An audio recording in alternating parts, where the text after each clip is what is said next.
شادی کی پہلی رات تھی۔ دلہا دلہن اپنے کمرے میں تھے اور دیر رات کر کے باقی لوگ اپنے اپنے کمروں میں سونے چلے گئے۔ کسی کو نہیں معلوم تھا کہ صبح ہوتے ہی شادی کی یہ دھوم دھام ماتم میں بدل جائے گی۔ صبح ہی دلہن کی چیخ گونجی تو سب لوگ کمرے کی طرف دوڑ پڑے۔ دلہا پھانسی پر لٹک رہا تھا اور دلہن کا کہنا تھا کہ اس کی آنکھ کھلی تو اس نے دیکھا کہ ایک رات پہلے جو شخص اس کا شوہر بنا تھا اس نے خودکشی کر لی۔ مگر سچ کیا تھا؟ اتر پردیش کے فرخ آباد ضلع میں گزشتہ سال یعنی 2017 کی گرمیوں میں سونی کی شادی اروند سے ہوئی تھی، لیکن اروند کو یہ بھنک تک نہیں تھی کہ شادی سونی کی مرضی سے ہوئی تھی کہ نہیں۔ یہ سوال بھی اروند کے من میں نہیں آیا تھا کیونکہ اس نے لڑکی کو دیکھ کر پسند کیا تھا، تاہم لڑکی کی مرضی اس نے نہیں پوچھی تھی۔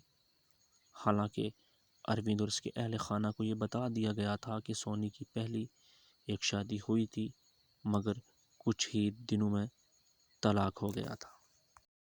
سونی اور اروند کے گھر کے بڑے افراد نے سب بات چیت اور لین دین کر کے شادی طے کی تھی۔ شادی دھوم دھام سے ہوئی۔ دعوت اور پھر رخصتی کے بعد سونی سسرال آ گئی۔ رات ہوئی اور اروند اپنی دلہن کے ساتھ رومانس کرنے کے موڈ میں تھا، لیکن اس کو کوئی اندازہ نہیں تھا کہ اس کی آخری رات ہونے والی ہے۔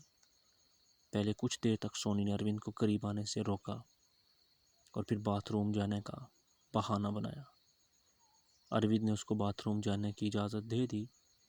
باتھ روم جانے سے پہلے میز پر رکھا دودھ کا گلاس سونی نے اروند کو دیا اور کہا کہ جب تک وہ آئے تب تک وہ یہ دودھ پی لے۔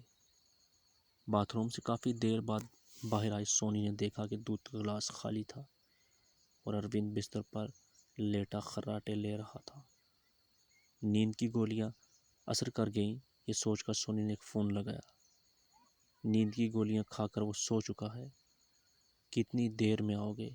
سونی نے فون پہ یہ کہا اور جواب سن کر فون کاٹ دیا۔ کچھ دیر بعد سونی کمرے کے پیچھے کی طرف سے چپکے سے داخل ہوا۔ روی دراصل سونی کا عاشق تھا جس کے ساتھ کافی طویل عرصہ سے سونی کا معشوقہ چل رہا تھا۔ روی کمرے میں آیا اور سونی کے گلے لگ گیا۔ دونوں بھاگنے کی تیاری میں تھے لیکن تبھی اروند کی نیند کھلنے لگی۔ روی چھپ گیا اور آدھے سوئے اور آدھے جاگے کی حالت میں سونی کا ہاتھ پکڑ کر اروند لیٹا رہا۔ سونی نے ہاتھ چھڑانے کی کوشش کی تو اس کو احساس ہوا کہ ہاتھ چھوڑنا تو اروند کی نیند کھل جائے گی۔ اس نے روی سے اشاروں میں پوچھا کہ اب کیا کریں؟ روی نے بستر کے نیچے الماری کے پاس دیکھا تو ایک رسی نظر آئی۔ اس نے پیچھے سے آ کر اروند کے گلے میں رسی ڈال دی۔ روی رسی سے گلا گھونٹتا رہا اور سونی اروند کا منہ بند کرتی رہی تاکہ چیخ نہ نکلے۔ کچھ ہی پلوں میں اروند لاش بن گیا۔ اب روی نے فرار ہونے کے لیے کہا تو سونی نے کہا ایسے میں گئے تو سب کو پتہ چل جائے کہ قتل کس نے کیا ہے۔